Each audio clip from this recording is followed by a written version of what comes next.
What are some psychology concepts / tips and tricks that are useful to our everyday lives? People naturally like to mimic each other to fit in. When standing in a group of people, try crossing your arms or putting your hands in your pockets and see how many people copy you. Spotlight effect. We notice all the little details about ourselves and constantly fuss about little things, like having a tiny stain on your shirt or having a pimple. We think everyone notices all our mistakes and imperfections. Literally no one cares or notices. We think the spotlight is on us. The only person shining the spotlight on you is yourself. That little thing you're worrying about, no one else even noticed. State-dependent learning. When you're in class, it is much better to sit in the same seat every day, as well as take the test in that same seat. You can recall memories easier if you are in the same state as when you learned it. Also, this means, if you study drunk, you should take the test drunk. But you probably shouldn't test that one out. People who are bilingual have been found to have differences in their personality depending on which language they are speaking. People who speak both Spanish and English have been found to show up as more neurotic on a personality test written in Spanish, but more conscientious when completing the exact same test in English. Your body creates a lot of associations that aren't actually there. It will associate wearing work clothes with having to focus, and wearing loungewear with relaxing. So if you work from home, or can wear casual clothing at work, it may be worth it to actually put on a pair of slacks for productivity's sake, if your brain has actually made the connection. Psychology major here. If you want someone to say yes to something you're asking for, here are some options. Nod as you ask. Our brains have what are called mirror neurons, which activate to make us mimic other people's actions. Sometimes they will also start to nod, which then makes them then agree with you. I learned the mirror neurons part in psych class, then the nodding part when I worked in sales. Very legit. If you have a big favors to ask, start by asking smaller ones ahead of time. This is called the foot in the door phenomenon, I believe. If you ask for small things, then work up to big things, people are more likely to say yes than if you start off with a huge favors. Inversely, if you are asking for a small favors but still know that they will probably say no, start by asking them for a huge favors. Then when they say no, ask for the smaller one. They're more likely to say yes, especially if they feel a bit bad about turning down the first request. The best predictor of future behavior is past behavior. To add on, the best predictor of future behavior is past behavior that has been reinforced over time. Reinforcement plays a massive part in the shaping of our behavior. This reinforcement could be from our own selves, self-stimulation reinforcement, or reinforcement from others within our environment. Also, if behavior is not reinforced in a consistent manner over time, and the behavior fades away quite quickly, also known as extinction. Our subconscious doesn't know the difference between our heart racing out of attraction versus fear. So basically, if you're going on a first date with someone you really like, then ride some roller coasters with them, and they will find you more attractive. If you want someone to like you, get them to do things for you. It's a matter of behavior dictating opinion. I'm doing him a favor, so I must like him. The Benjamin Franklin effect. Look it up. Basically, if you ask someone to do you really small favors for no reward, reach me that pen, post this for me, and they do them, their brain tricks them into thinking they did it because they like you. Thus they begin to like you more. It's absolutely genius. One that I picked up from a friend of mine whenever he was trying to pick out dinner with his GF, rather than ask, "What do you want?" and getting the typical, "I don't know," anything answer and then having suggestions shot down.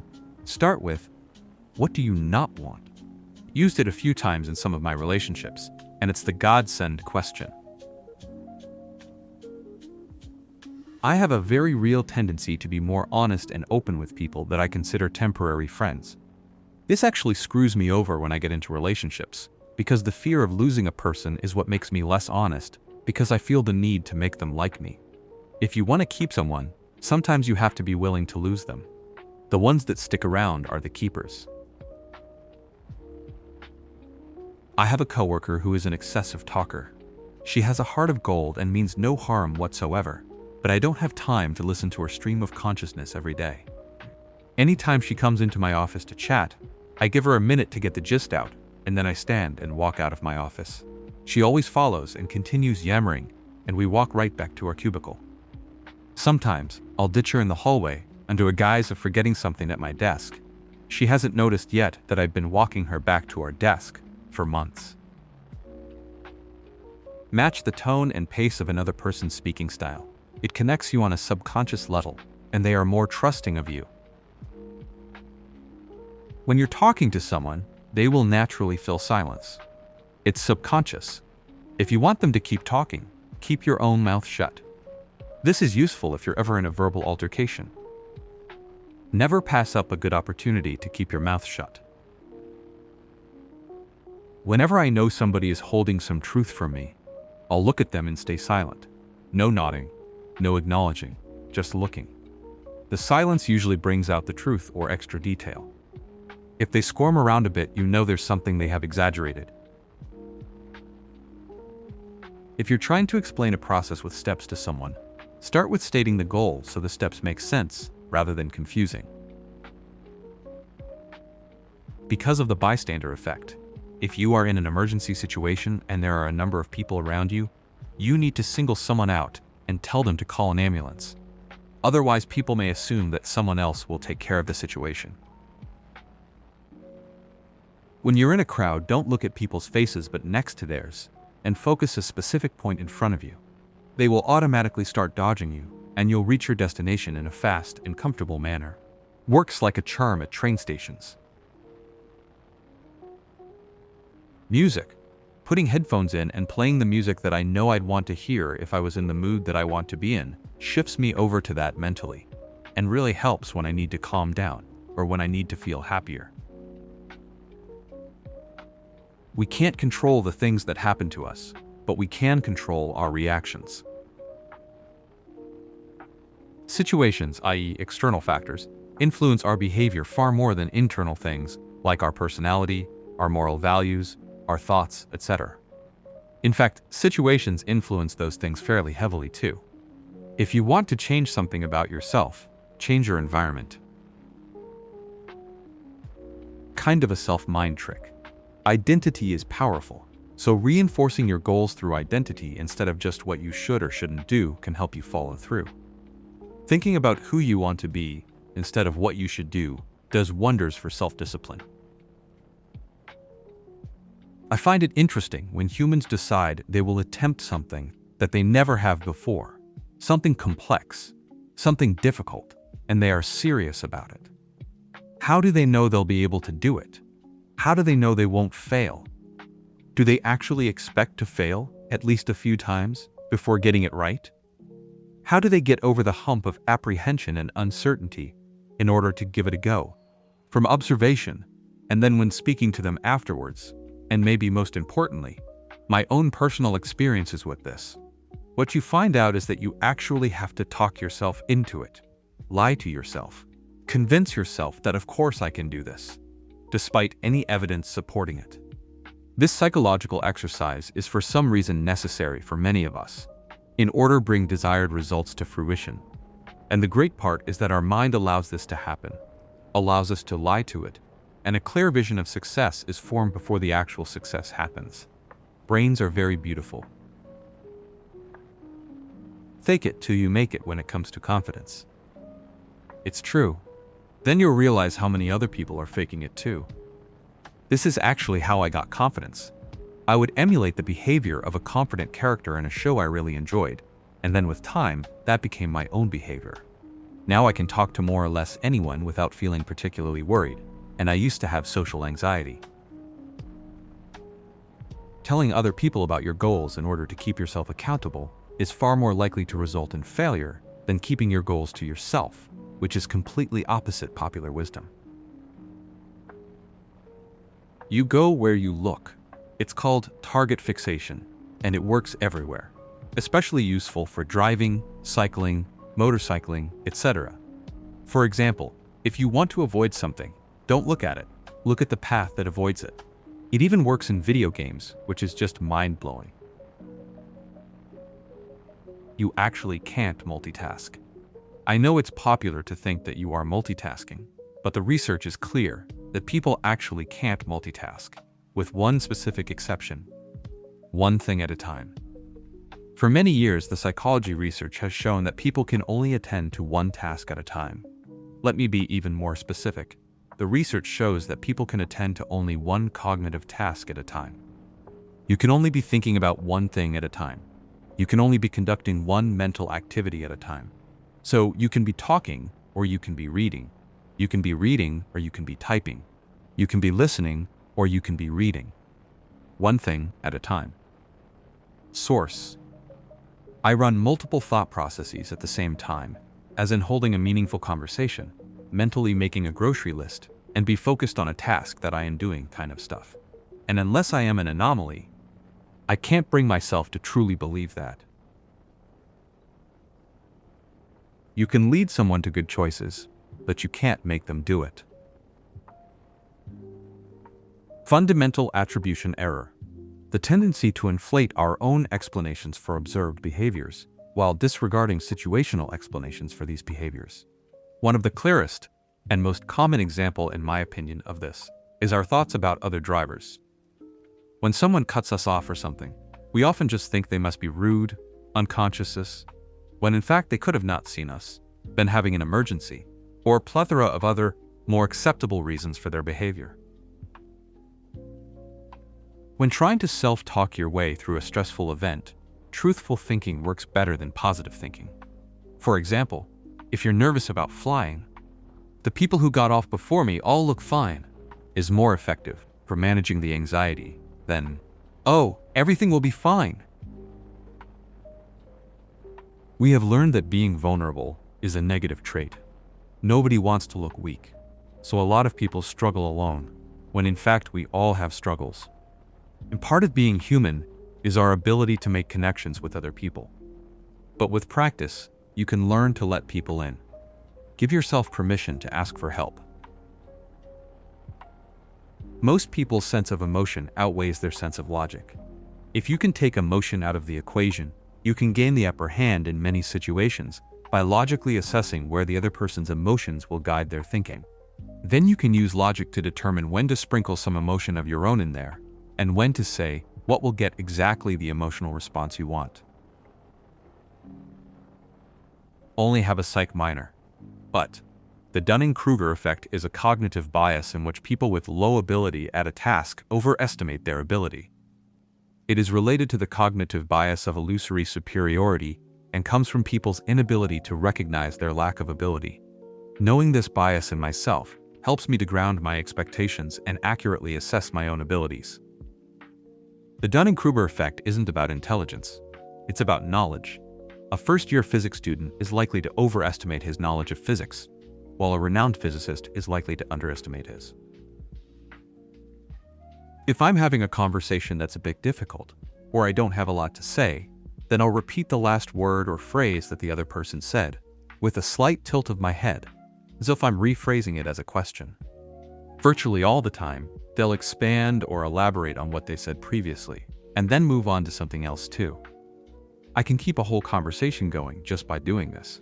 But a lot of the time, it'll also help the other person to open up, and they'll feel like they've been able to have their say. Sometimes it's useful when you don't care and can't be bothered with the conversation, but don't want to be rude. However, it's also very useful when you do want to hear from someone and genuinely want them to share something. So it can be used for both good and evil. Paraphrasing another person's dialogue to make them believe you're a good listener. There's a video somewhere about verbal jujitsu, which is the art of defusing conflict before it starts. You looking at my girlfriend? Is her name Mary? What? No. Sorry, she looked like someone I went to school with. My apologies. Is the best line I've got for diffusing your old boyfriend question. Feeding your pet or child is not what makes them love or become attached to you. This was demonstrated in the 1950s/60s, but is not widely known among non-psychologists. It's touch and warmth. True, but any interaction will do. In one study, dogs became attached to a person whose only interaction with the dog was hitting it with a newspaper. Given, it was an anxious attachment, but an attachment nonetheless.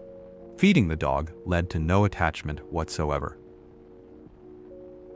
I don't know if this is an actual thing or not, or maybe just distractions, but when I do something annoying or bothersome to my husband and he goes quiet, I wait a few minutes and then I ask him a seemingly innocent question, usually on the subject of how certain parts of a car works or something mechanical. This gets him talking about the car thing, and he rambles for like 5 minutes, and then bam, he's happy again, and not quietly brooding. I'll never tell him I do that, because I'm afraid it won't work anymore if he knows about it. It's foolproof though.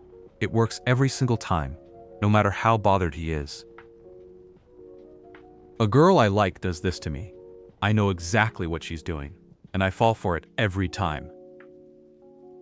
My wife does this when we get into an argument with one another over something dumb.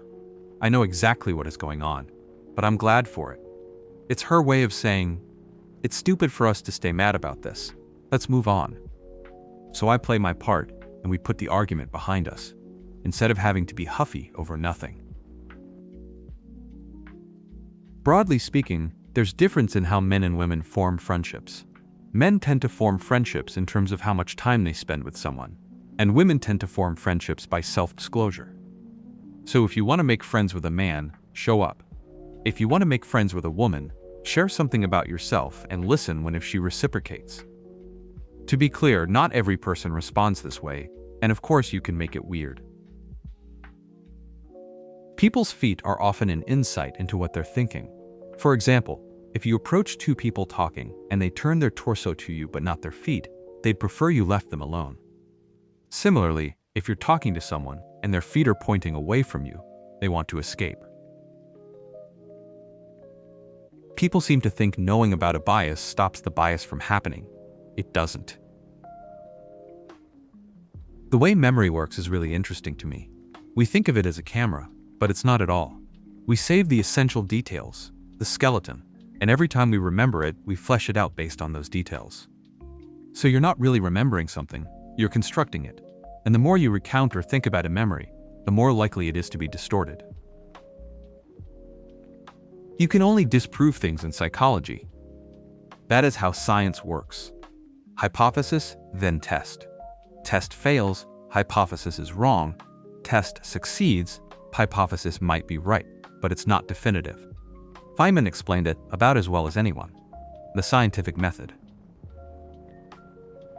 Positive refers to adding something. Negative refers to removing something. Reinforcement equals in response to a desired action. Punishment equals in response to an undesired action. So positive punishment equals adding something undesired, like a loud annoying buzzer in response to an incorrect action. The most effective way to train/teach a pet or child is through positive reinforcement. Introducing positive reward for correct actions. Punishment, whether it be by introducing an undesired stimuli or removing a desired one, is never as effective as reinforcement, both positive and negative in the long term. Conditioning that is achieved through punishment will always fade faster once the punishment is removed. When I had something important to say to my kids, I would say it very quietly so that they would listen. They were immune to my yelling, but whispering got their attention. When I am trapped with a know-it-all, I agree with everything they say. They usually get frustrated/angry and give up or leave. The thrill is not being correct. The thrill is proving you are wrong and they are right, therefore smarter and better. I have gotten out of many bad times with this. Agree with someone when they expect you to disagree, even if you don't mean it. Then you act like the idea sucks, and you're coming to an epiphany. If someone is being disrespectful toward others, tell them they have something in their teeth. That will make them feel self-conscious and weird and should end their negative behavior. I don't know that it's a fact, but if you are ever forced to make a decision about a topic that you don't care about, you will defend your decision even in the face of overwhelming evidence to the contrary. I read this in a book called Mistakes Were Made, but Not by Me. I believe it's called Cognitive Dissonance. Exactly. Cognitive dissonance is something humans don't like. We don't like it when our thoughts don't coincide with our actions. So when we mess up, or make an apathetic decision like you said, we defend it at all costs in order to keep harmony between our beliefs and how we act on those beliefs. Yeah, once you know what cognitive dissonance is, you begin to realize it's pretty much all over the place. When my mom bought her house in a small town where her now ex-husband lives, she kept saying, "It's a nice town. My job is a good job. Very secure. This is a nice house." Just constantly complimenting her living conditions as if she was trying to convince me. Recently, she admitted to hating it here. Good times. Set expectations low and blow people's minds with my mediocrity. My favorite is the frequency illusion, which is basically noticing something occurring or appearing more often than before you had known about it. An example being learning about a new word, and suddenly it's everywhere you look. I call it the Grand Theft Auto effect, because when you steal a car in the game, that car actually does become more common. The best way to get an answer on the internet is not to ask the question, but rather to give the wrong answer. Humans are terrified that the world is random and chaotic. We desperately want to believe that we get what we deserve, when in fact, we rarely do. Bad things often happen to us that we absolutely do not deserve. We often get away with doing a bad thing without consequence. Good things happen to us that we do not deserve, and we are rarely rewarded for doing a good thing. So I found a great deal of people need assistance in breaking themselves of this concept of a just world. Just because something bad happened to you does not mean that you deserved it, or that you are a lesser person. Just because you did a good thing and were not recognized or rewarded does not mean your good thing was not valuable. Learning to stop seeking outside validation for your self-worth is the hardest but most essential transition to make.